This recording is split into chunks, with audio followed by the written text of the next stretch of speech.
Ma loro soifua whatal whatu I se whapoponga fo I o tala mai Ausetalia re Radio Samoa mo le amtango le nei wā yaso. Ua maua se suenga sa whaia Ausetalia nei e te lea atu le avanoa e la bebe ai taavale u mia e talavou po ave taavale talavou pe a whaatu sa I le whao ngā tasi pea o le taavale le ainga atoa. Pa mai le nai news o wha maumaunga wailoai, si dia ma le luas wafe a ia talavou New South Wales na whaia i suenga le au suesue ma le University of New South Wales, the George Institute ma le University of Western Australia.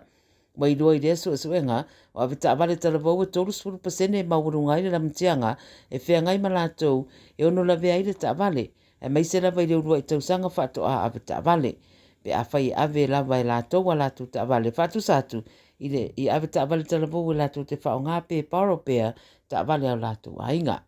Ta were ripoti atunu e te tele tupe e maua e pe o Ausetalia e fōringa i eise tele tununga whapea a maualoa lau taavale wa e sao fia I rungo le ana tele wa e sao loto ma tuto tasi ai pe taila o le temine nei le titi o le malamalama ma le sila fia I rungo le awala o se temi au pito o ngaunga lea mo ave taavale ia talavou.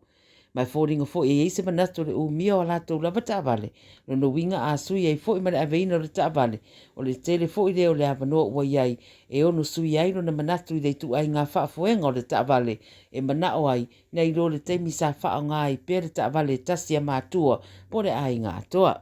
O le whautuanga la mō mātua mai rea suenga, au le mawe whaatawina se taavale, alo walo talavou.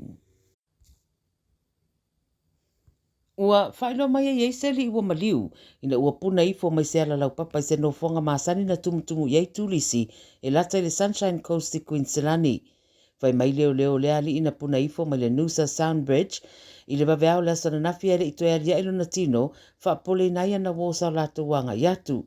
Wato a maua lo na tino I le 5 I tū la mulimuriane, mai le mai e whai mai o le puna ifo mai le ala lau papa lea e maasani ei tangata I le whai tū lea. E mai se tangata ta whao atu peitai o se tūlanga e masani lama o na tuina nei mani lapata inga mai le emergency services o na o lama tianga I le soifua. O lo o whaawau la suenga I le nei fo I mata upung.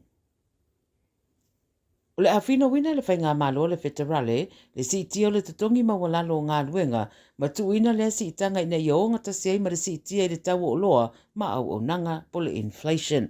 O tausanga te itasi e ilo ai le Fair Work Commission, pe si itia le tatongi lea mo tangata whainga luenga, ma wha maoni ai le si itanga le rua tausanga taruai, o no le wha awau peo le inflation. O le teminei o le tatongi mawalalo le ngā luenga, e 2.3 ta la 2.3 sene I le ituna, ma o le awhina o pea la le malo mo le si itia o le au whainga, I a o ngatasi foi ma le inflation o iei nei. Na stofi la le atu ina tuai le whina unga le malo, ma whina wina I benefiti e mafua mai le whaititi o la fonga, ia a mata mai I a iulai. O le whina unga e whaapea o tangata o lo au pito mawalalo tutongi, o lo o ese o lato wa fianga mai le inflation, whaatusa isi. O le si tia lau le minimum wage, o le tongi au pito mawalalo, le afsoswani lea mo lato. Whai mai le mau o le malo o le nei whinaunga, e le whaapea o whai atuai le malo o le a otomeki lava, o na si tia le tutongi mawalalo ngā luenga, pe a iei se inflation. Ma e le na o le inflation fo I le mafuanga, e talo sangai nai,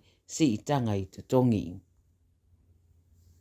O tangata iana wha amalo siana no nofo I whalitani malo muni vai aso I le temisa a fiaile atunu I le COVID-19, o lo tulturi pēr le malo le ai titi mai 7 miliona, ma ia I lato wia po nisi foio I lato wia, I piri na ia I whalitani malo sa no fuai.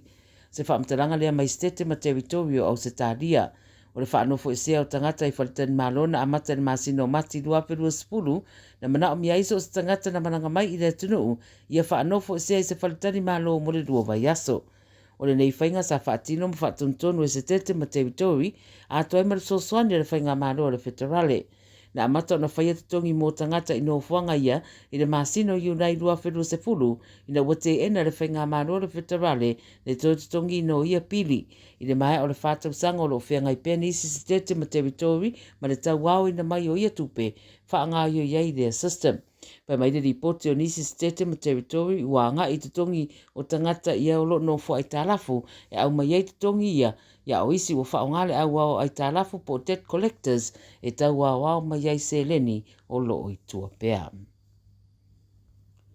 Pa wa vea turi whare mai se ta mai ta ire mai o se whare rawe tau ta avale rei tu i sau te se sifo o sini, whai mai li pote o rei ta ina re whaere wa vea ona leina, ai se rora ta avale rea ta mai ta i mere awala i Canterbury Road, Punch Bowl. Whai mai nā e runga o le vaenga e sapa wadi eita ngā tala ta avale, veto a iei makarone la pisi e tolu, sa i runga o le awala, so o atuai ma se pou mōri, ia mato e tifa i tutonu o le ala tele. Wari potia mai re 7 News e rima surona tau sanga o tamai ta avale mai Bankstown, wa amata nei le sue ngā reo reo, a atari ai se isi ripoti mai le wharamai o lo o tau tong fiti ai. Ma atua ai ma le whautuanga e peo na whaalau loa fo i reo reo i ave ta avale i a whae tete i rungo au wala. Tala iara Radio Samoa mole nei fo i aso.